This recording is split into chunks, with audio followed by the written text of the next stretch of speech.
Ambroise, l'idée c'est d'accueillir des entrepreneurs donc, qui galèrent, qui n'ont pas accès à l'immobilier et ils viennent chez nous ou dans toutes les entreprises qui ont un bureau d'Ambroise, 3 mois, une fois renouvelable pour éviter le syndrome Tanguy, parce qu'après sinon on ne peut plus les déloger. Et après il faut qu'ils progressent, qu'ils trouvent leur nid. Donc c'est 3 mois, une fois renouvelable. Quand ça a pris un peu plus d'ampleur, Michel Augustin, on s'est permis d'accueillir des copains qui montaient des boîtes, mais sans formaliser l'idée, c'était de manière complètement spontanée et intuitive. Puis après c'est Michel qui m'a dit mais c'est con parce que nous on fait plein de trucs mais on ne le fait jamais savoir, on devrait formaliser un peu le concept, et donc c'est venu naturellement le bureau d'Ambroise.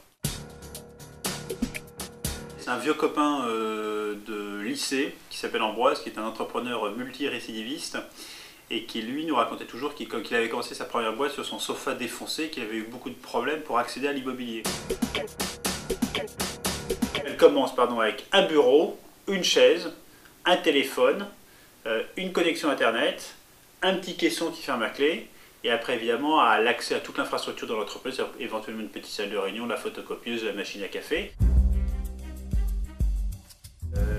Oui, c'est un énorme coup de pouce. Moi je trouve que c'est avant tout un état d'esprit, d'être dans un état d'esprit dynamique, avec des gens qui bougent, avec des idées, avec des échanges.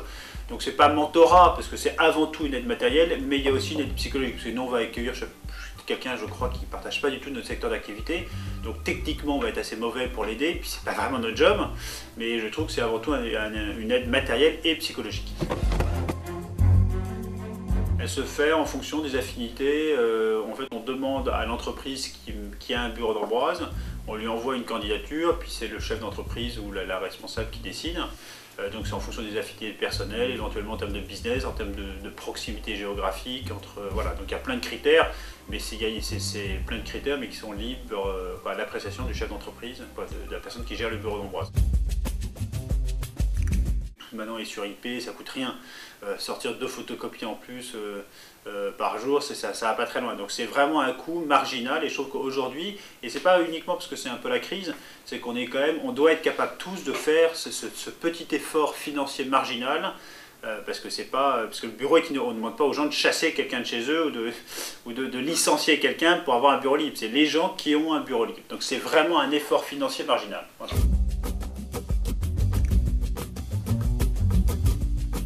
Très large, on ne cherche pas c'est tous les gens qui ont un vrai projet entrepreneurial.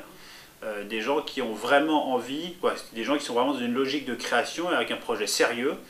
C'est pas celui qui veut surfer sur internet toute la journée en passant le temps et en touchant les ACDX. Ce sont des gens qui sont vraiment dans une dynamique entrepreneuriale forte. Aujourd'hui, il y en a une petite dizaine, voilà, avec 50 à la fin de l'année comme objectif. Puis à terme, on espère, moi dans mes grands moments d'enthousiasme, j'avais sorti le chiffre de 10 000.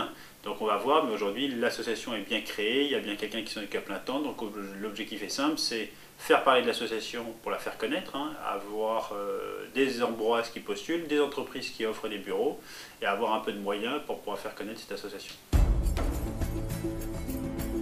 C'est pas du business, c'est de la solidarité. Moi je trouve qu'il faut avant tout, moi je vois la vie avant tout comme un partage. Je partage ma vie perso avec ma femme et mes 4 enfants. Je partage ma vie professionnelle avec Michel et toute l'équipe ici.